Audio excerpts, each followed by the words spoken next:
बिस्मिल्लाहिर्रहमानिर्रहीम, अस्सलामु अलैकुम। मैं फरा और मैं हमजा। आप देख रहे हैं सुबह सवेरे पाकिस्तान और हम आपको खुशामदीद कहेंगे।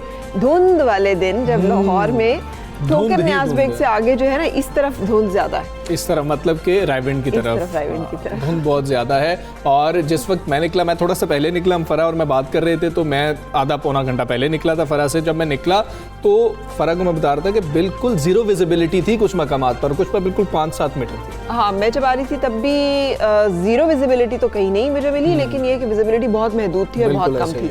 और ये जैसे मैं कह रही हूँ ना कि आधे लाहौर में ज़रा क्लियर था और आधा लाहौरी इस तरफ जो है ना, ये रायविंड से की तरफ जो है, ये वाला जरा धुंध में बहुत ज़्यादा लिपटा हुआ था। तो इसका मतलब है कि अगर आप जीटी रोड पे और मोटरवे पर सफ़र करने लगे हैं तो पहले आपको पता कर लेना चाहिए कि रास्ते खुले हैं या नहीं खुले। जीटी रोड तो उस पर आपको फिर एहतियात करनी होगी, मोटरवे बंद होगा। हाँ, हो सकता है, लेकिन ये कि जो भी है एहतियात तो इन दिनों में बहुत ज़रूरी है, क्योंकि पिछले दिनों बारिश भी हो रही थी हल्की हल्की, और बारिश हो रही हो, धुंध हो, सर्दी हो, एहतियात बहुत लाजिम है। इसलिए कि ये दिन ऐसे जिसमें अनएक्सपेक्टेड धुंध आ सकती है। जैसे अभी भी हम बात करें, धुंध के पैचेस हो सकते हैं।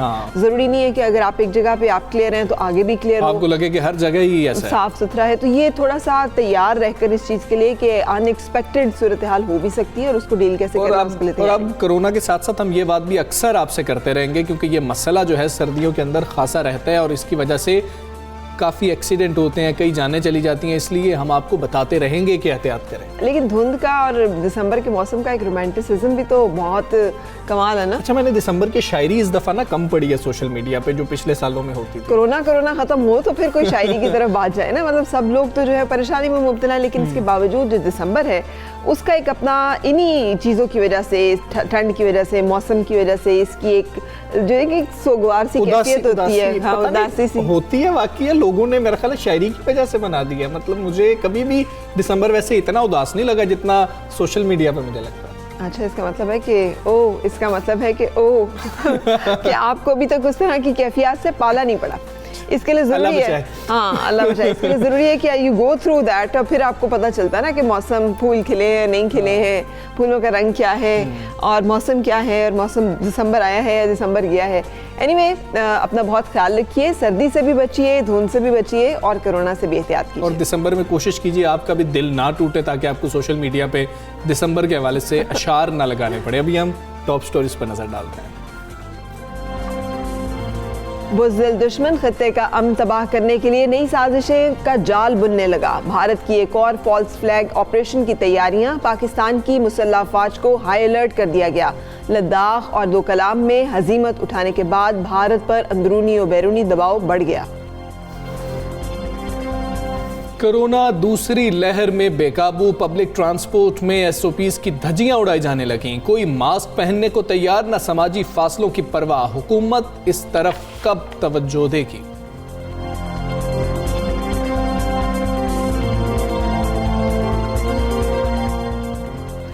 पाकिस्तान में इंटरनेशनल क्रिकेट के दरवाजे खुलने लगे। जिम्बाब्वे के कामयाब दौरे के बाद जनूबी अफ्रीका की टीम 14 साल बाद पाकिस्तान आने के लिए पर तोलने लगी।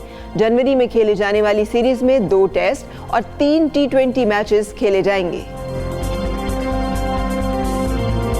बॉलीवुड की नटखट अदाकारा बाबरा शरीफ ने जिंदगी की 66 बहारें देख लीं। बाबरा शरीफ ने 150 से ज़ायद फिल्मों में अदाकारी के जौहर दिखाए। मुनफरिद अदाकारी के बायस उन्हें निगार अवार्ड से भी नवाजा गया।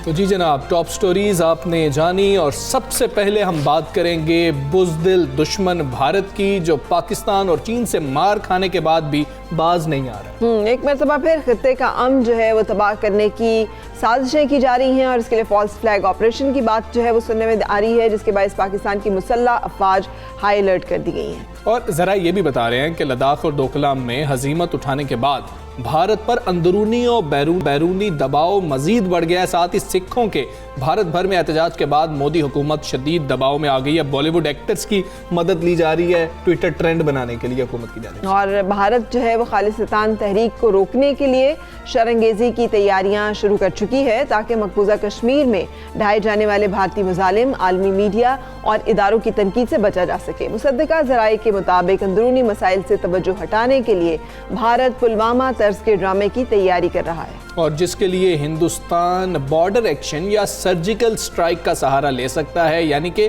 फर्जिकल स्ट्राइक का, जिस तरह से पहले भी भारत बार बार कहता रहा है। और इस सूरत हाल में मुसल्लह अफवाज को हाई अलर्ट तो कर दिया गया है और इससे कबल 2016 में भारत ने नाकाम सर्जिकल स्ट्राइक का दावा किया था, जिसको अपने ही मीडिया ने यह कह दिया था कि ऐसी तो कोई स्ट्राइक ही नहीं हुई। और 26 फरवरी हम सबको याद है 2019 जब भारत ने ऐसे ही नाकाम ऑपरेशन की कोशिश भी की थी, जिस पर उसे आलमी सतह पर हजीमत उठानी पड़ी थी। और 27 फरवरी को जो हमने जवाब दिया था वो तो भारत को हमेशा याद रहेगा कि पाक फजाइया ने क्या खूब जवाब दिया था। और इस बारे से बातचीत करेंगे इस तमाम सूरत हाल के ऊपर दिफाई तज्जियाकार ब्रिगेडियर रिटायर्ड हारिस हमारे साथ हैं। अस्सलाम वालेकुम, गुड मॉर्निंग।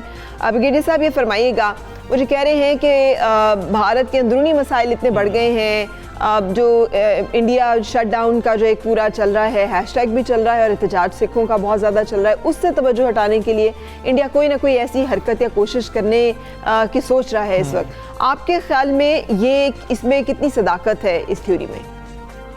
देखिए फरा, बात यह है कि जिस तरीके से इंडिया दुनिया में आइसोलेट हुआ है, इनका मुंह काला हुआ है, क्योंकि जो इन्होंने कश्मीर में किया और अब वहाँ पर कश्मीरी नौजवान इनकी फौजियों को मार रहे हैं। लद्दाख में दोकलाम में आपने देखा कि चाइना ने इनको किस तरीके से मारा, इनकी बेइज्जती हुई है और डंडों से इनके फौजी मारे गए हैं। फिर उसके बाद इन्होंने CAA सिटीजनशिप अमेंडमेंट एक्ट लेकर आए और NRC लिया, जिसकी वजह से लोग बहुत नाराज़ हो गए। माइनॉरिटीज़ की प्रॉब्लम, डेली राइट्स, और अब जो है पंजाब में किसान जो है सिख वो खड़े हो गए हैं और वो बड़ी सख्त सिख जो होते हैं बड़े जफाकश और बड़े मेहनतकश होते हैं और बड़े हार्ड किस्म के लोग होते हैं। ये इन्होंने आके पूरे दिल्ली को लॉकडाउन कर दिया, इनके रेलवे लॉकडाउन है, हाईवेज लॉकडाउन हो गए हैं और फिर उनकी इकोनॉमिक पॉलिसी की वजह से अब उनके मॉडरेट हिंदू इनके खिलाफ खड़े हो गए हैं। मीडिया में पहली दफ़ा इनके खिलाफ बातें शुरू हो गई हैं। ये अब हैं बुखलाहट का शिकार, ये बड़े परेशान हुए हैं और हम हमेशा ऐसे मौके के ऊपर ये कोई ना कोई ऐसी हरकत करते हैं कि पाकिस्तान को मलाइन करने की करते हैं। चाहे पठानकोट का इंसिडेंट ले लें या उड़ी का इंसिडेंट लें या पुलवामा का इंसिडेंट लें, और इसलिए ये आप चाह रहे हैं कि अपनी आवाम की अटेंशन डाइवर्ट करें, डोमेस्टिक प्रॉब्लम से निकल के वो पाकिस्तान की तरफ देखेंगे, लाइन ऑफ कंट्रोल पे फायर कर रहे हैं। कल भी कोयटा सेक्टर में 2 हमारे फौजी शहीद हुए हैं, हमने इनकी बहुत पोस्टों को नुकसान किया, फौजी भी मारे हैं। लेकिन साथ ही साथ इनको याद रखना चाहिए ये बुज़दिल कौम है। हिंदू हमेशा जो है ये लड़ाई नहीं लड़ सकता, इनकी फौज अनट्रेड और अनप्रोफेशनल है, इसलिए ये कोई ना कोई अब हरकत करेंगे, चाहे सर्जिकल स्ट्राइक या फ्लैग ऑपरेशन करेंगे। इसीलिए हमारे प्राइम मिनिस्टर ने सबने इनको दुनिया को बता भी दिया और साथ ये भी कह दिया कि हम पीस चाहते हैं, लेकिन हमारे पीस के अमल को हमारी कमजोरी मत समझे दे देंगे। और पुलवामा जो ये बालाकोट इंसिडेंट है 27 फरवरी का, इनको याद रखेंगे, उनके 2 जहाज भी गिराए, तीसरा हेलीकॉप्टर उन्होंने खुद गिरा लिया डर के। चीफ आर्मी स्टाफ को वार्निंग शॉट दिए कि आप, हमें पता है आप कहाँ बैठे हैं, हम आपको फिर भी माफ़ कर रहे हैं, आपकी जान।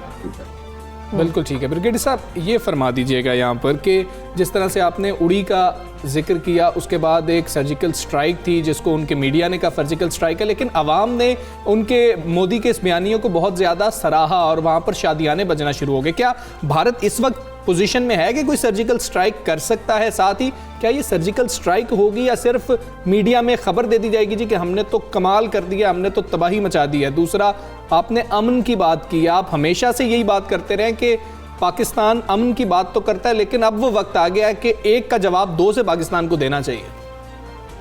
देखें, ये जो हिंदू खासतौर पर एक्सट्रीमिस्ट दहशत पसंदों का टोला है, जिसमें 4 हैं, नरेंद्र मोदी, अमित शाह, राजनाथ सिंह और उसके साथ अगर आप देखें तो ये अजीत डोभाल, ये हमेशा से यही चाहते हैं अखंड भारत और इसको इंतहा पसंद ले जाते हैं, हिंदू स्टेट बनाना चाहते हैं।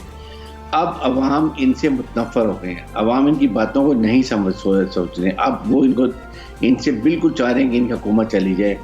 और जो हालात हुए हैं इस वक्त, इन एनवायरनमेंट्स में इनके लिए सर्जिकल स्ट्राइक बड़ी मुश्किल होगी, इसलिए कि देखें उधर चाइना ने इनको मारा हुआ लद्दाख में वो बैठे हुए, आपके एरिया में 1000 किलोमीटर का एरिया उन्होंने ले लिया है। उसके बाद आपके सामने कश्मीर में कश्मीरी नौजवान इनकी अनट्रेंड अनप्रोफेशनल फौज को पीछे से मार रहे हैं। पंजाब ब्लॉक हो गया, पंजाब में सिख जो है वो बड़ी सख्त इस वक्त नाराज़ हैं इनसे। हरियाणा का है, फिर उसके बाद राजस्थान का है, पंजाब का है, ये सारे आप और यूपी के, ये सारे इकट्ठे होके यहाँ तक कि उनकी औरतों ने कहा है यहाँ तक और कि जी आप घरों से निकलें, आप दिल्ली का रुख करें, घर और ज़मीनें हम संभालेंगे, आप फतह हासिल करके आएँ, ये वर्ड्स हैं। और खालिस्तान मूवमेंट एक किस्म की आई वुड से कि वो अब स्टार्ट हो गई है, जो कि 1-1.5 साल के बाद होनी थी। इसलिए इंडिया की यह हुकूमत नरेंद्र मोदी इंडिया को बिल्कुल तबाही के दहाने पर ले आए हैं। इन एनवायरनमेंट में आई डोंट थिंक सवाई ये रिटोरिक्स हैं, ये सिर्फ नाराबाजी लगा रहे हैं। इनको पता है पाकिस्तान की फ़ौज बैटल हार्डन्ड है, वेल ट्रेंड है, पिछले 30 साल से वो दहशतगर्द के खिलाफ लड़ रहे हैं, कामयाबी से ऑपरेशन किए हैं। इंडिया की फ़ौज ने कोई लड़ाई नहीं की है, सवाए नहाते औरतों बूढ़ों बच्चों को, कश्मीरियों को ये मारते हैं। इसलिए इनको अपनी फ़ौज का भी पता है, अपनी बुज़दिली का भी पता है, और 27 फरवरी भी याद है। अच्छा, मेरा नहीं क्या जी ठीक है। ब्रिगेडियर साहब, आपके इल्म में होगा कि अमेरिका की जो ब्लैक लिस्ट है मजहबी आज़ादी की, उसमें उन्होंने इंडिया को शामिल नहीं किया, हालांकि उसमें उन्होंने पाकिस्तान को, नाइजीरिया को, सऊदी अरब को, चीन को रखा हुआ है। सो अब एक फैसला भी सामने आया है जिसके मुताबिक कानून साजी की गई है कि गाय के ज़िबा करने पे पाबंदी लगा दी गई है, उस पर कानून साजी कर दी गई है कि गाय ज़िबा नहीं की जा सकती है वहाँ पे। ये मजहबी आज़ादी की वहाँ सूरत हाल है, लेकिन दुनिया या अमेरिका जो है उसकी मजहबी आज़ादी की ब्लैक लिस्ट में वो शामिल नहीं है। एक तरफ फिर ये भी बात की जा रही है कि इजराइल के साथ सऊदी अरब, यूएई और इंडिया जो है वो अलायंस कर रहे हैं इकट्ठे कि इजराइल को तस्लीम के लिए जो है इजराइल के साथ मिलकर एक मजबूत लॉबिंग करें। यानी वो इस तरह से पूरी दुनिया में क्या उनका अंदरूनी ये तोड़ फोड़ और उनकी ये जो मामलात हैं आलमी बरादरी के सामने रखे जा सकते हैं, रखे जा चुके हैं। क्या दुनिया में उनको इसकी हजीमत उठानी पड़ेगी, इसका कोई नुकसान होगा उन्हें, या अंदरूनी इन मामलात को नज़रअंदाज करके जिन महाजों पर वो चल रहे हैं उस पर कामयाबी से चलते रह पाएंगे? देखें, जिस तरीके से पाकिस्तान के फॉरेन मिनिस्टर और DISPR ने एक डोजियर दिया है जिसमें फैक्ट्स एंड फिगर्स लिखे हुए हैं, कैसे इंडिया पाकिस्तान में टेररिज्म कर रहा है, कैसे ये मनी लॉन्ड्रिंग कर रहा है, कैसे पाकिस्तान के बलूचिस्तान में ये क्या हरकतें कर रहा है, कैसे वहाँ अफगानिस्तान से एक मलेशिया 700 लोगों की इन्होंने ट्रेन की है, उसके लिए $500 मिलियन भी रखा हुआ है। इशू ये है कि इस वक्त अमेरिका को इंडिया की बहुत सख्त ज़रूरत है, चाइना के खिलाफ, उसके बाद पाकिस्तान की CPEC के खिलाफ, क्योंकि आप एक इस्लामिक मुल्क हैं, आप एक न्यूक्लियर मुल्क हैं, आपकी लोकेशन बहुत जियो स्ट्रेटेजिक बड़ी इंपॉर्टेंट है, लेकिन वो आपको इकोनॉमिक तरक्की नहीं करने देना चाहते, इसलिए कि इजराइल को हर वक्त थ्रेट है पाकिस्तान से। हालांकि पाकिस्तान के कोई ऑफेंसिव डिज़ाइन नहीं है, वी बिलीव इंडिया की वजह से हमें अपने डिफेंसिव और इम्प्रूव करने पड़ते हैं, लेकिन वो चाहते हैं कि किसी तरीके से पाकिस्तान डिस्टेबलाइज रहे, पाकिस्तान के बलूचिस्तान में शोरश रहे, ताकि हमारा CPEC मंसूबा कामयाब ना हो। लेकिन पाकिस्तान ने, आपको पता है, 2 डिवीजन फौज रेस की हुई है सिर्फ CPEC के लिए। इशू ये है कि जब दुनिया के इंटरेस्ट, वहाँ तजारती इंटरेस्ट भी वहाँ पर बहुत ज़्यादा हैं, उसके बाद वहाँ पर जाहिर है कि वो जिस तरह भी आपने 2+2 कॉन्फ्रेंस देखी थी इंडिया में हुई है, जिसमें ऑस्ट्रेलिया, जापान, इंडिया और अमेरिका है, वो चाइना को सर्कल करना चाह रहे हैं। ये वजूहात है जिसकी वजह से वो हर चीज़ उसकी इग्नोर करते हैं। But Pakistan has to keep on taking this issues to the world forum के ऊपर। आपने यूनाइटेड नेशन में डोजियर दे दिया है, P5 को बता दिया है। Now is the time foreign minister को चाहिए कि बाहर जाएं दूसरे मुल्कों में, पर्सनली जाके एक्सप्लेन करें, डोजियर लेके जाएं, बताएं दुनिया को कि व्हाट इंडिया इज डूइंग, कश्मीरियों को लेके जाएं। ये अगर हो तो मेरे ख्याल में पाकिस्तान नुक्ता नज़र बेहतर अंदाज में लोग समझते हैं। बिल्कुल ठीक। ब्रिगेडियर साहब, एक ये बात बता दीजिएगा कि क्या भारतीय फ़ौज इतनी बेबस है या बराए फ़रोख्त है कि मोदी हुकूमत उनको कुछ ओहदे दे दे, कुछ पैसे दे दे तो वो कुछ भी करने को तैयार है? पुलवामा के अंदर हमने देखा आप अपने फ़ौजी खुद मरवा रहे हैं, क्या बिल्कुल उनकी फ़ौज सोचती ही नहीं है इस मामले पर? देखें, इस वक्त वहाँ पर टोटल इनका राज है, ये इतने वो जो रोग बने हुए हैं कि ये हर एक को थ्रेट करते हैं। सुप्रीम कोर्ट के जजेस इनसे डरते हैं, मीडिया इनसे डरता है, सबको मुसलमानों के साथ जो जुल्म कर रहे हैं, फिर उसके बाद ये बाकी दलित के साथ क्या करते हैं, अपनी देखिए हिंदू कौम के साथ ये क्या करती है। फिर उसके बाद जो इन्होंने हालात किए हुए, लोग बहुत डरते हैं वहाँ पर, लेकिन अब लोगों ने बोलना शुरू कर दिया है।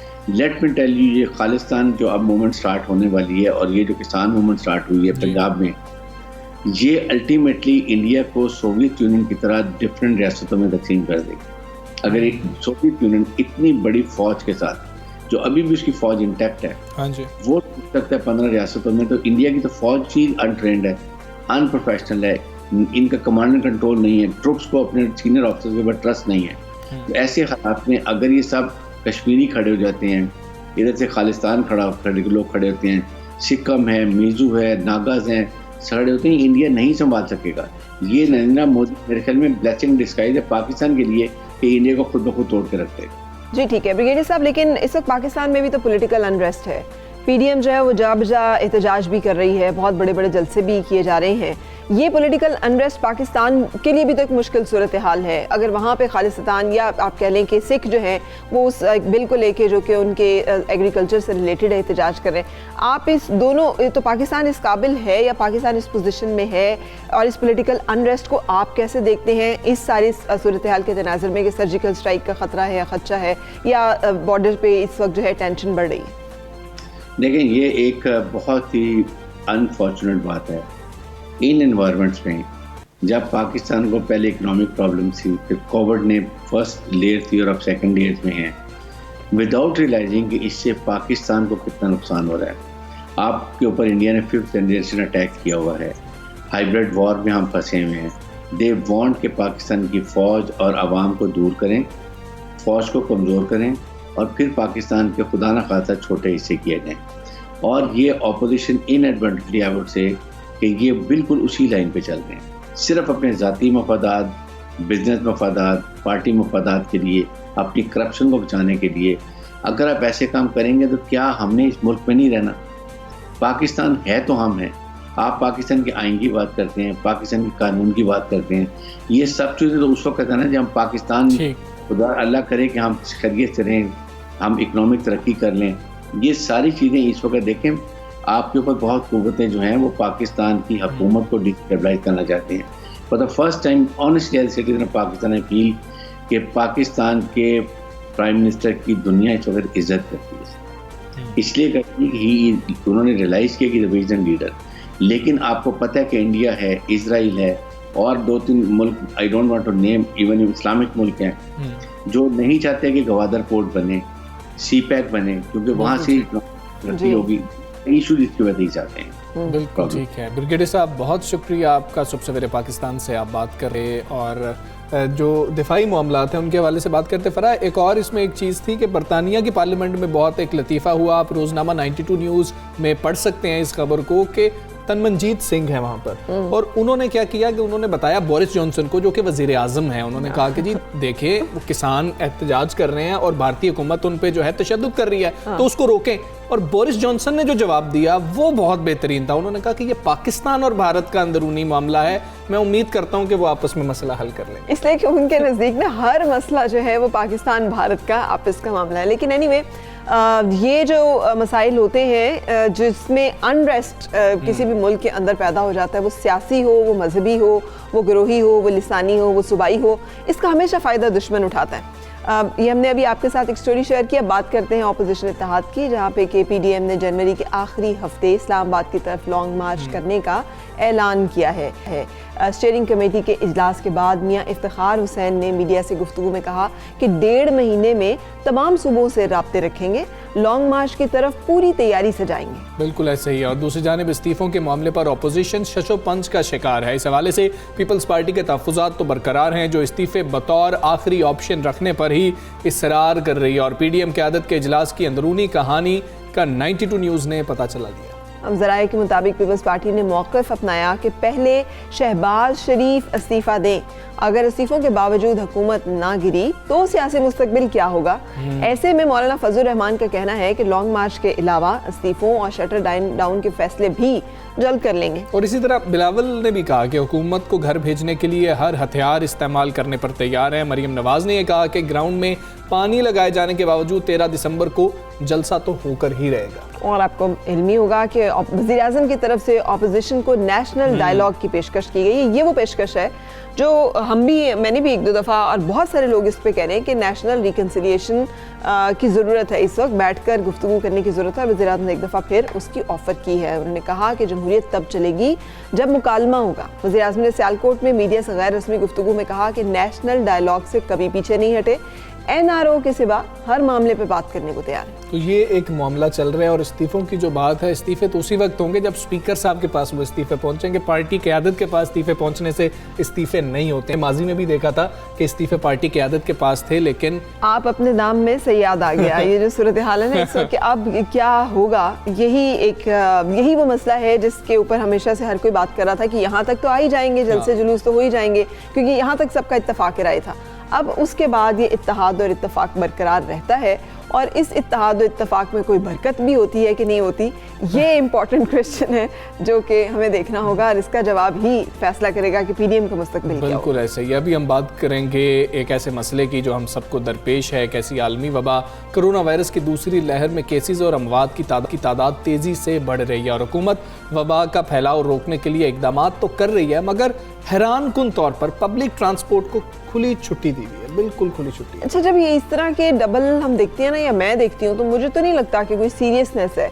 हर एक अपना कारोबार चलाने के लिए इतना बेताब है, उसको लगता है कि अगर उसको ये कहा जाए कि ये कारोबार ज़रूर चलाएं लेकिन कुछ हिफाजती इकदाम कर लें, इंतजाम कर लें, तो उसे लगता है कि ये तो उसका रोज़ी रोटी बंद करने की कोशिश की जा रही है।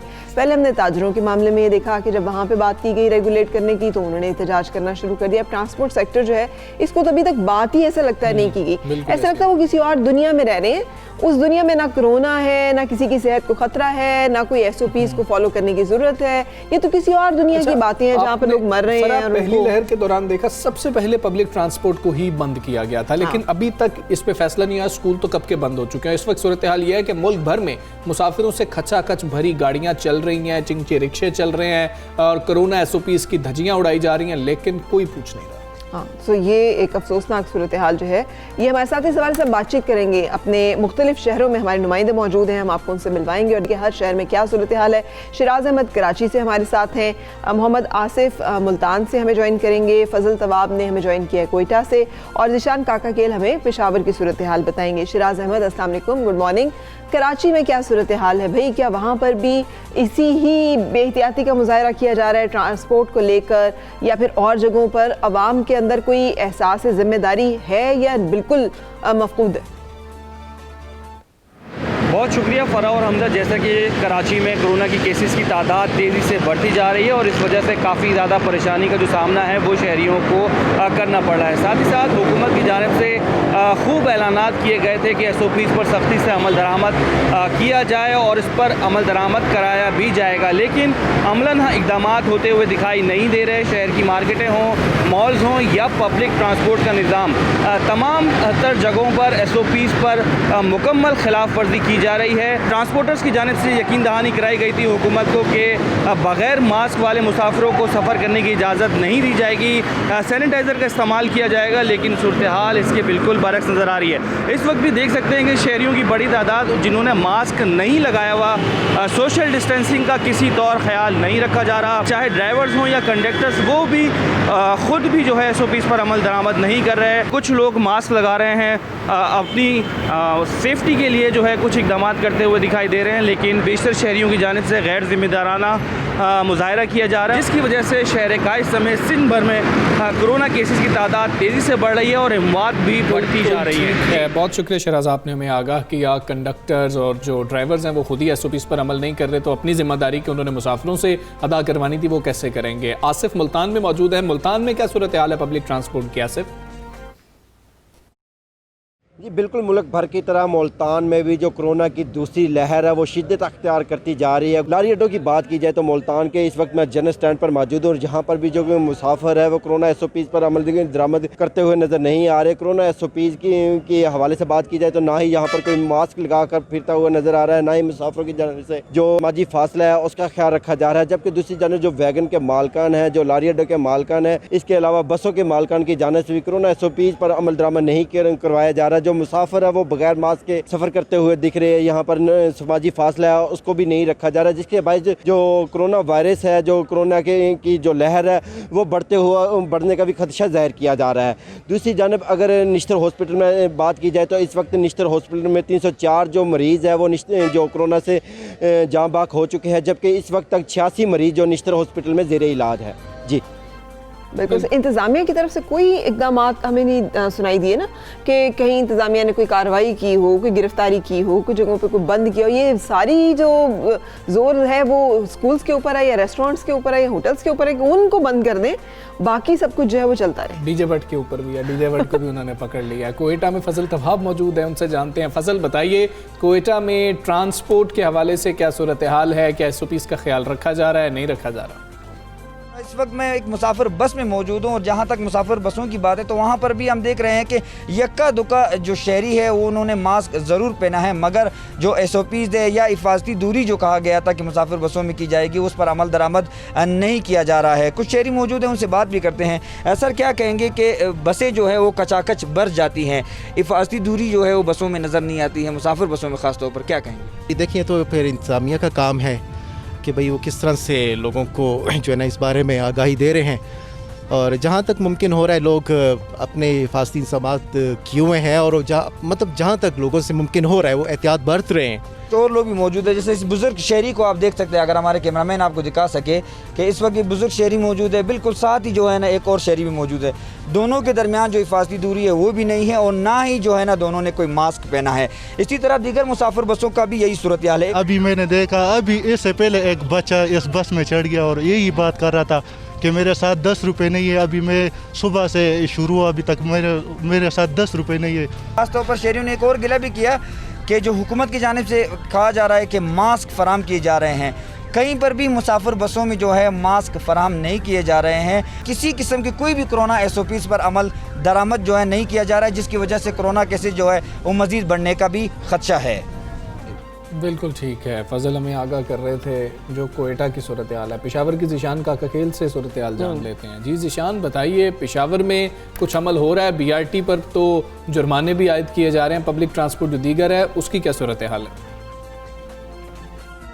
जी बिल्कुल, कोरोना वायरस की दूसरी लहर शुरू हो गई है और आए रोज़ जो है केसेस में इजाफा हो रहा है। यहाँ पर जो पब्लिक ट्रांसपोर्ट है वहाँ पर SOPs को मुकम्मल नज़रअंदाज किया गया है। ना कोई मास्क पहन रहा है, ना समाजी फासलों का ख्याल रखा जा रहा है और सैनिटाइज़र का इस्तेमाल तो लोग बिल्कुल भूल ही गए हैं। यहाँ पर बुज़ुर्ग बैठे हैं, बच्चे बैठे हैं, नौजवान बैठे हैं। एक जानिब आवाम का गैर संजीदा रवैया है कोरोना SOPs की तरफ, तो दूसरी जानिब जो ज़िला इंतज़ामिया है वो भी कार्रवाई नहीं कर रही। तो यही वजह है कि दूसरी लहर जो कोरोना वायरस की बढ़ रही है तो वो शिद्दत इख्तियार कर सकती है। अगर यही रवैया रहा तो माहिरीन के मुताबिक कोरोना वायरस पर कंट्रोल जो है बहुत मुश्किल हो जाएगा और उस पर काबू पाना जो है एक बड़ा चैलेंज बन जाएगा। जी बिल्कुल ठीक है ज़ीशान का कखेल, आपका भी बहुत शुक्रिया। फरा, जो सबसे ज़्यादा परेशान था वो शख्स था जिसने मास्क लगाया हुआ था, कुछ संजीदा आदमी लग रहा था कि जो SOPs पर अमल करना चाह रहा है, लेकिन वो क्या कर सकता है कि जब बाकी अमल नहीं कर रहे उसको भी उतना ही खतरा है। उसको ज़्यादा खतरा है, इसलिए कि उसे तो मालूम भी है कि खतरा है, तो वो तो डरा हुआ भी है। लेकिन हमसे मुझे लगता है ये सिलेक्टिव जो है ना इन्फोर्समेंट नहीं होनी चाहिए। अगर खतरा है तो हर एक जगह पे इंतजामिया को चाहिए कि उस पर अमल दरामद यकीनी बनाएं, और अगर नहीं है तो बेचारे स्कूल मालिकान के ऊपर भी रहम करें, रेस्टोरेंट वालों को, होटल वालों के कारोबार भी चलने दें। अगर ट्रांसपोर्टर्स जो हैं वो मनमानी कर सकते हैं तो फिर बाकी लोगों को क्या ज़्यादा कोई कोरोना उन्होंने थोड़ी फैलाना है। मतलब ये कि हर एक को इसके ऊपर एहतियात करना ऐसे ही है। इसीलिए बाकी लोग सवालात उठाते हैं, उनको सवालात उठाने का मौका तब नहीं मिलेगा अगर इंतज़ामिया जो है काम बेहतर तरीके से करेगी। एक दफ़ा जुर्माने करने शुरू कर दिए जाएं, सब सीधे हो जाएंगे। हमें एक ब्रेक लेनी है, यहाँ पर स्टे विद अस।